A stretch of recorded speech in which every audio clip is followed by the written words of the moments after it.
Hello, my name's Nate. I restore player pianos for a living, and this summer I started in on the largest project I've ever undertaken.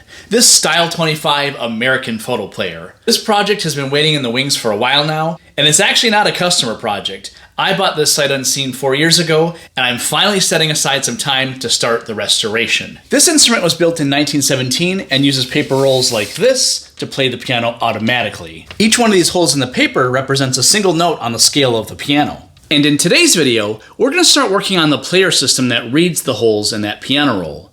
And this is a cutaway of that player system. Now, don't worry, we're not going to talk about the whole thing right now. We're going to focus on this part right here. So this unit contains 88 valves, one per each note, and each of those valves is tubed to the tracker bar, which reads the signal in the piano roll. And this little chamber here, outlined in blue, is actually under vacuum. When a hole in the paper opens, atmosphere rushes through this tube here and inflates this little leather membrane called a pouch, and lifts up this valve. That allows the player system to read the signal coming from the piano roll. Once the hole in the paper passes on, this tube closes off, but there's still atmosphere trapped under this pouch, and that's evacuated through this tiny brass bleed cup here. These brass bleed cups have a tiny hole which I've enlarged to show detail. So when the hole in the paper closes, the valve drops back down. So this model here is a cutaway of this unit, and that's what we're going to look at in today's video. So this is just one of 88 tubes get connected to the tracker bar here, which has 88 tubes on it as well. These photo players represent the beginning of miniaturization in media reading technology, the beginning of an era. But they also represent the end of an era, when parts were mainly wood, leather, and metal, the common materials of the time. This fact makes them highly restorable. Let's crack into it. I always do that. Before we dive in, just a quick editor's note here. I know regular viewers of this channel have become accustomed to the sweet sounds of player piano music in the background serenading me as I work, but I've chosen in this video to leave that music out. As I was restoring these valves, I noticed just how elemental the work is. It's very simple, very primitive, with just the wood, the leather, and a little bit of metal. And I really wanted to capture that primitive, kind of basic nature of restoration through the sounds of this video. I hope you enjoy.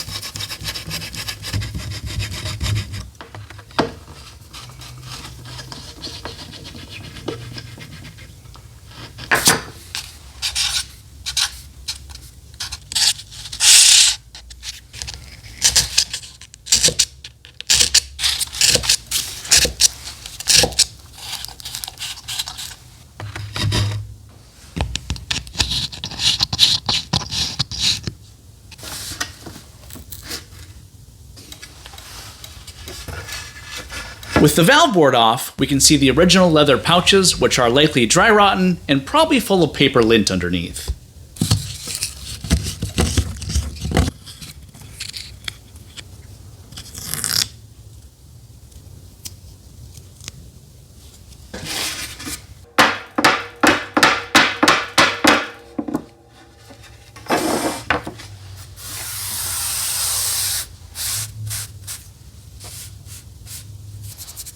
These leather pouches were originally attached with hide glue, which is completely reversible with hot water.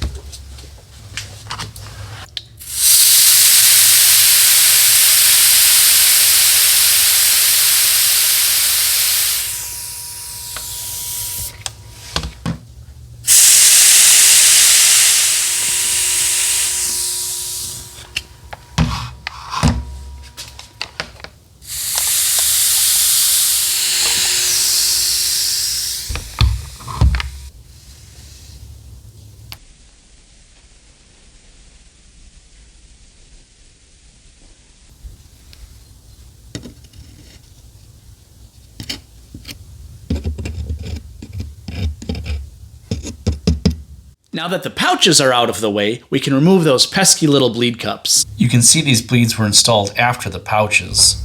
So these bleeds will have to come out so the new pouches can go down first. I want to take those bleeds out anyway and give them a good cleaning.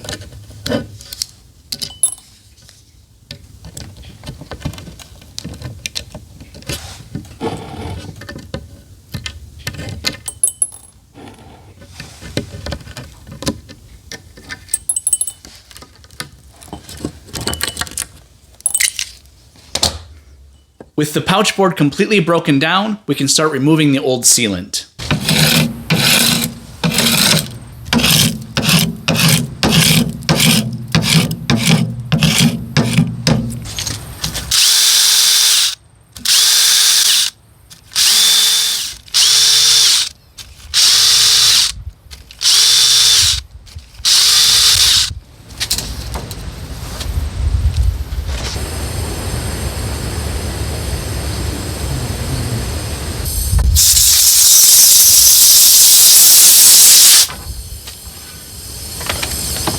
Before the new pouches can be installed, we need to reseal the wells with shellac.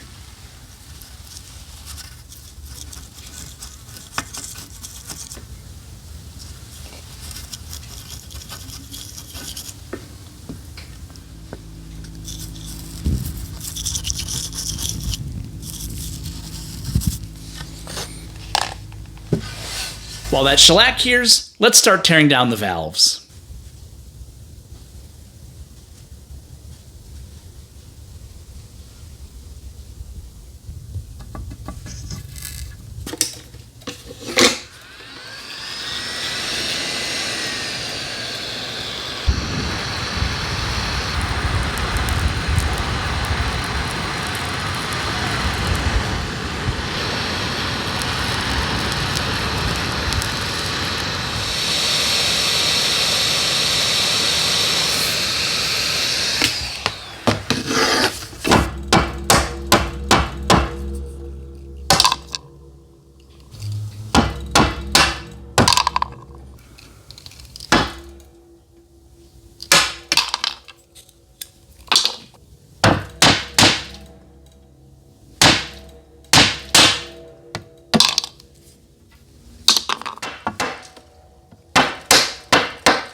Just like the old pouches, the leather facing on these valves is dry rotten and needs to be replaced.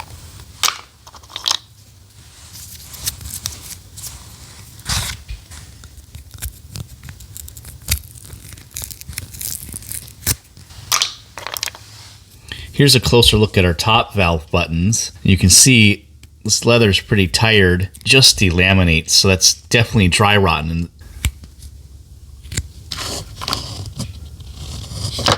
With the valve parts broken down, the top buttons can be sanded, resurfaced, and refaced with new leather.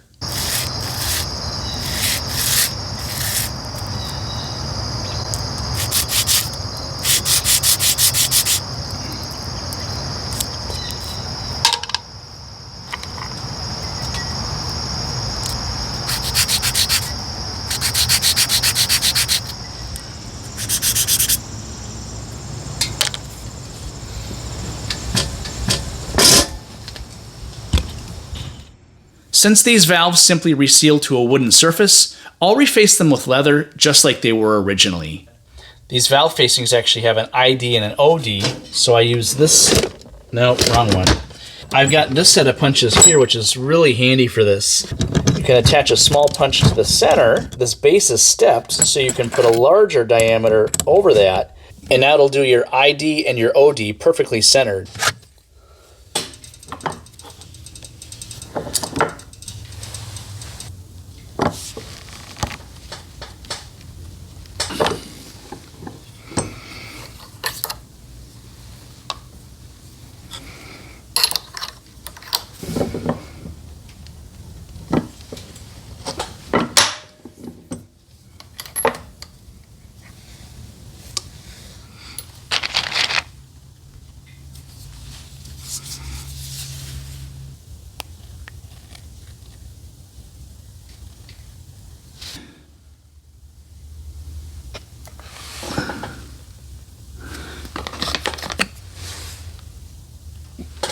With the glue on our valves drying, we can do a final sanding on our deck boards. This removes any sealant that I may have spilled on the glue surfaces.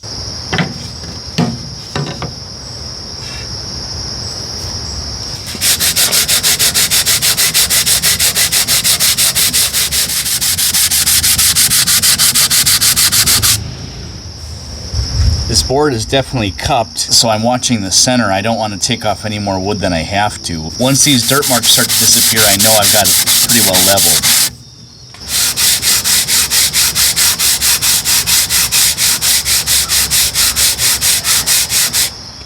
Okay, I've sanded this board with 150 and 180. There's just a little bit of dirt left to go. I'm hoping to take that off with the 220 because I don't want to sand this board any more than I have to.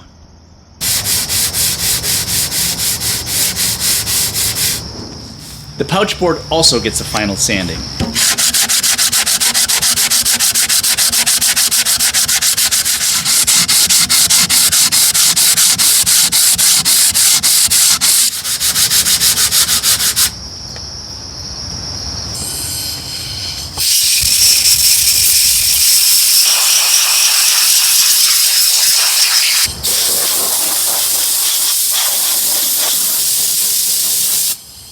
Choosing to step away from client projects and work on my photo player and try to go to YouTube full time means a significant change in my income. If you'd like to support my work, please consider subscribing over at Patreon. Or if you've got an idea, maybe you'd like to sponsor a video, please drop me a line. All right, let's install some pouches.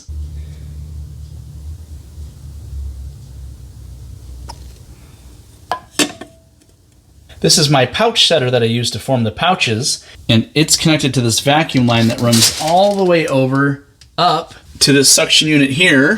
And I control the suction level here with this lamp dimmer. Pretty high tech.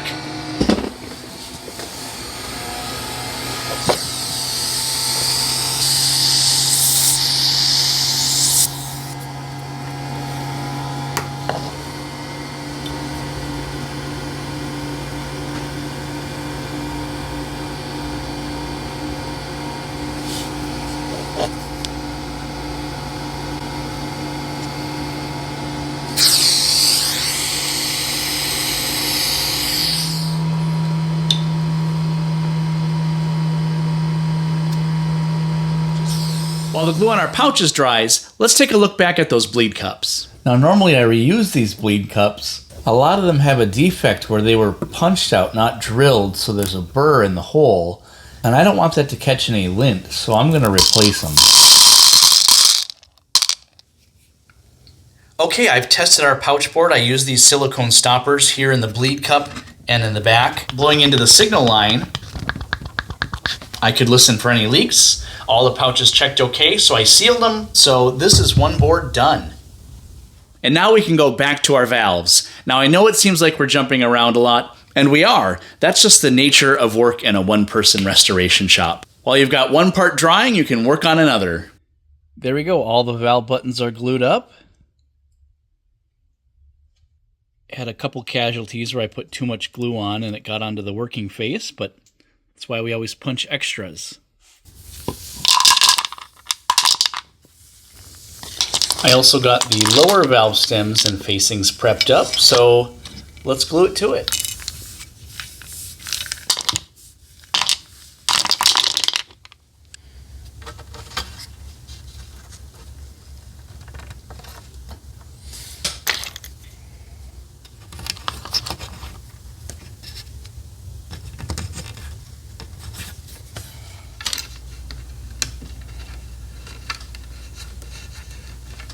Whoops. This valve is not sitting flat. It's crooked on the stem. I think what happened is I got a little glue in the center hole, and that's causing that button not to sit flat. So I'll head over to the drill press and clean these up. Got quite a few to do here.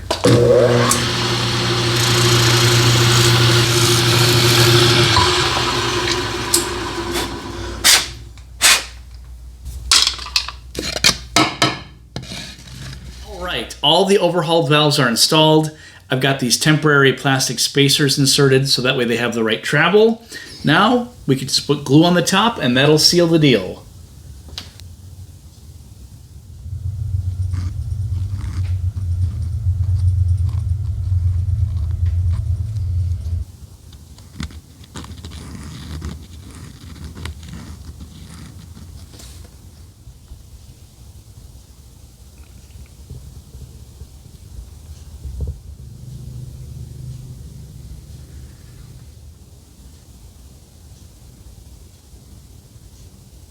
And there we go. It is done. All 600...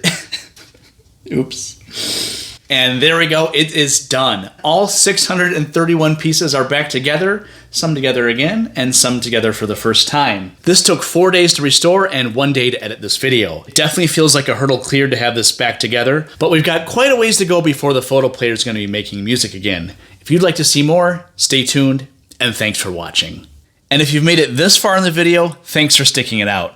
I do want to know, what did you think of no background music? Do you like hearing the natural sounds of the restoration process? Or does enduring the glacial pace at which this menial labor progresses without any external stimulation drive you absolutely batty? Either way, let me know. And a big thanks to those of you who have signed up on Patreon for your financial support. You help to make these videos possible. Special thanks go to Benjamin Domas-Grew, catch, nice, and John Grieve. Do a shake. Oh, good job.